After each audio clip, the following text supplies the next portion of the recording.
You know what's infuriating? You did the ear training, you did the intervals, you did the dictations, you passed the tests, and you still can't really hear, right? You still struggle to play by ear. You feel lost without the page. You still can't sit down and just know what something will sound like before you play it. If that's you, I want you to hear this clearly. You didn't fail ear training failed you, okay? Let's talk about why. Think about your typical ear training experience. Maybe it was an app that played intervals that then you tapped the right answer. A class where you had to write down melodies and the teacher played them for you. Chord identification drills, rhythm dictation, sight singing tests, whatever your experience was. You might have even gotten good at those. You might have done really well, been an A student, but then you step into real music. And all of a sudden, you're in a rehearsal where you have to adjust on the fly. A jam session where someone says, just follow along. What does that even mean? A moment where you want to write or improvise something from your head. And suddenly, all that training, it doesn't show up, it's gone. That's not an accident, that's a design problem. Here's the core issue. Most ear training is built around recognition, not audiation. Recognition is you play a sound for me. I compare it to a mental list of options. I pick the right label. Audiation, on the other hand, is I can generate and manipulate that sound in my head without you playing anything. Now, I know some of you are going to say, but Dr. Edwin Gordon says you need to be able to identify the meter and you need to be able to identify the tempo. No, you don't. That is not actually audiation. He's teaching music education to children. It's basically music appreciation. How do we get kids to internalize music? That is step one. That is a baby step. True audiation, which he coined the term, so he knows. I'm not taking any credit away from him, but true audiation, I have discovered after years of teaching in the university that audiation and ear training are not the same skill. They rely on each other. And when they do, it's really powerful. It's something that's going to blow up your technique. But they are trained individually in a lot of ways. So, audiation is simply being able to manipulate sounds in your head and hear them clearly. So, I can hear one melody and a chord progression. And I can break apart that chord and I can hear there's a root, third, and fifth, and then a melody note. This is just a simple example. That's audiation. Ear training is more specific. It's now that you can break it apart. You can say that melody is going from C to E down to D.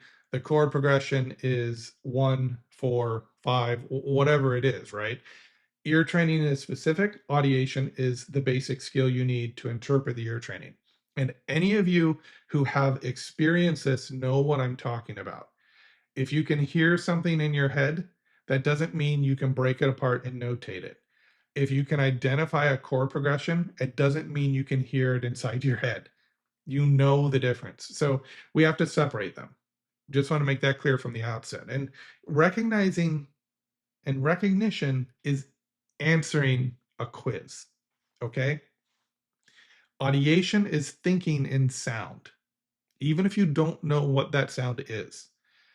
There are levels, and we want to develop clarity of mind internally, okay? So you can be very good at recognition and still have a weak inner ear. I see it all the time. That's why you can ace the test and still feel deaf in real music. Let's look at how typical ear training is set up. One interval at a time in isolation, always from the same reference note, multiple choice answers on a screen, no real musical context. You're training yourself to be pattern matching machines under artificial conditions because they are artificial. You're not training yourself to hear a melody in your head and know what it is, to hear harmony moving and feel where it wants to go. Hear a phrase you might imagine and then play it. And yeah, we're talking about combining audiation and ear training now, but you need both. And when you're doing ear training, you want to approach it from an audiation perspective because here's the secret. If you just can identify a perfect fifth when I play it in the world, but then you can't hear it harmonically in your mind, you're missing something. You need to be able to do both. And when you take things internally, this is one of the things I discovered teaching. When you take things internally, your results become so much better. You become more fluent. That's why you can crush the app. and still feel lost in a real musical situation. The training in most ear training programs is disconnected from how music actually works in your mind and how we experience it. Let me show you the difference. I'm going to describe two different tasks. The first one, recognition. I play two notes. Just imagine I just did that. You decide if it's a major third or a minor third. You pick the answer from a list of available options, things you've been trained for. That's recognition. You hear two notes and you say, that's a major third, or that's a minor third, or that's a perfect fifth. The other task, audiation. You hear a note in your head. You imagine a major third above it. Now it's in your head. You can hear that interval internally. You can hear it harmonically without me playing a thing. Then you sing it or play it. That's audiation. And when you combine these two skills, that's when your ear blows up. So most ear training lives in task number one, recognition. Real musicianship lives in number two, audiation. When I was a professor, full-time faculty at the university, I had a student who was an absolute A in oral skills. Intervals, easy. Chords, solid. Dictation, no problem, up to a point. But when I asked him to sit at the piano and close his eyes and hear a simple 1-5-1 progression, he couldn't do it. He said, if you play it for me, I can tell you what it is. But if you ask me to hear it first, I've got nothing. And this was one of those first experiences where I realized this is a severely lacking skill. All the textbooks tell you to do it. Every textbook in music theory that's worth anything will say at some point, try and hear the chord progression, play it on the piano, but they never make the connection that says you have to hear it internally. The only book that really does that well is a Salzer book on counterpoint and composition. They say, don't even do this if you can't hear in your head first. The clues are there, okay? This used to be something we taught. So, but this is the recognition audiation gap that so many musicians aren't getting. He was trained to answer questions. He was never trained to think and sound. Audiation-based training flips the priorities. Instead of asking, can you name this sound when I play it for you? We ask, can you create, hold, and manipulate sound in your mind? Well, this is what that means. You always know where the tonic is. You're not floating in space. You work with patterns and context, not random notes. You generate sound internally first, then check it externally. This is a tonal approach. It's one way that we have to train your ear. But you also need to be able to train your ear to float in space, to hear successions instead of progressions of chords. If you don't know the difference, that's a music theory concept, but progressions have a functional goal. Successions don't have a goal. It's a series of chords that may be connected by a voice leading. Maybe they're not connected at all. Maybe they're random. Successions cover a lot of territory, but it's not about getting a high score on an app. That's what I'm trying to get at here. It's about building a mind that can live inside the music and whatever system you're working with. And that's what I'm getting at here. If it's a tonal system, yeah, you need to know where the tonic is. If it's atonality, you need to internalize the row, and you need to internalize it in many different ways. If it's something that's using a lot of secundal chords or chordal harmony, quintal harmony, whatever you're dealing with, you need to be able to recognize those sounds when you hear them. Your ear has to be better. So I want to try and help you fix something. So let's do a small audiation drill right now. Close your eyes, imagine a note, any note. Hold it out. Now, whatever instrument you're using, if you're not using one, try and hear a piano. Now, try and switch the sound to a violin. Now a flute. Timpani roll. Bass drum. Clarinet. Didgeridoo, okay? So we want to be able to have color hearing in our head. We want to be able to hear the timbres of instruments. This is audiation work. You see how that's not ear training? You see how, yeah, you know some information. Of course you know some information, but this is audiation work. It's the ability to hear things more clearly in your mind. No app, no multiple choice, just your inner ear trying to create something new. Let's try one more thing. Take a timbre that you're very familiar with, one that you maybe your instrument, you play it all the time, you hear it all the time.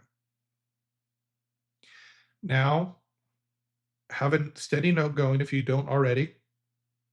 Now hear another instrument on the same note. Can you combine the timbres? Does it give you a new timbre? That's what we're aiming for. This is audiation.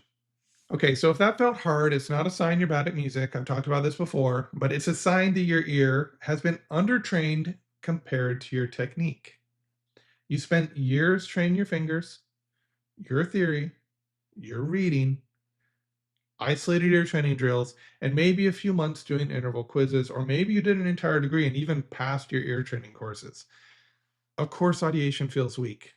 You know, you haven't trained audiation. The good news is when you start training it directly, you can feel progress much faster than you think. It is shocking how quickly audiation can be developed when you do it properly. And when I say quickly, I mean a couple weeks, couple months, you'll start to notice a difference in how you hear. Audiation is really powerful. And it's one of those skills where it's just your imagination.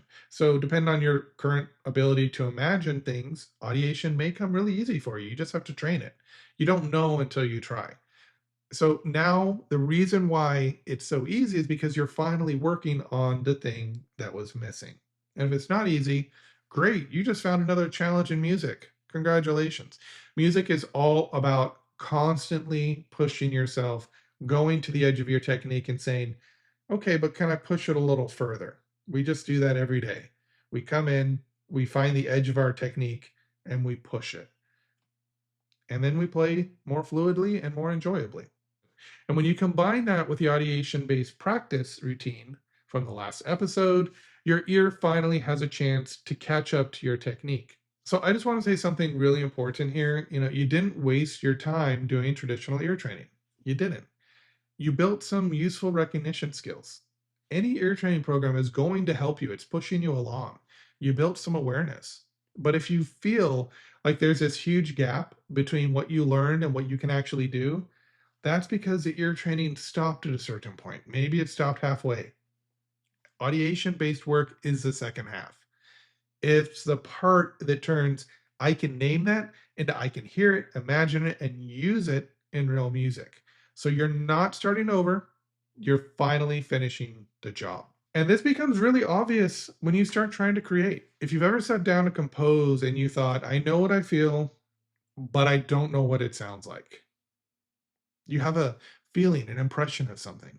That's an audiation problem. If you ever tried to improvise and felt like your mind goes blank, that's an audiation problem. You have musical ideas, you have emotional impulses, but your inner ear, it can't translate them into sound just yet. That's what we're going to tackle next. And we're going to help you start to really make this audiation thing more relevant. I'm trying to teach you to understand audiation. Quick exercise. Try one small thing. Pick a key. Hear tonic in your head, make it up. Whatever note you hear, that's your tonic. Then try and hear 1, 3, 5, 3, 1. Just going up and down a triad as a melodic pattern, all internally. Don't worry if it's messy. That mess is where the work is. If you can hear that, now hold the 1 across it, the entire pattern, as a drone and hear 1, 3, 5, 3, 1. And then add the third. Hear 1, 3, hold those two notes, 5, 3, 1, and then add the fifth. So you're going to hold the 1, hold the 3, hold the 5, and then you're going to re-articulate 3 and 1 on the way down.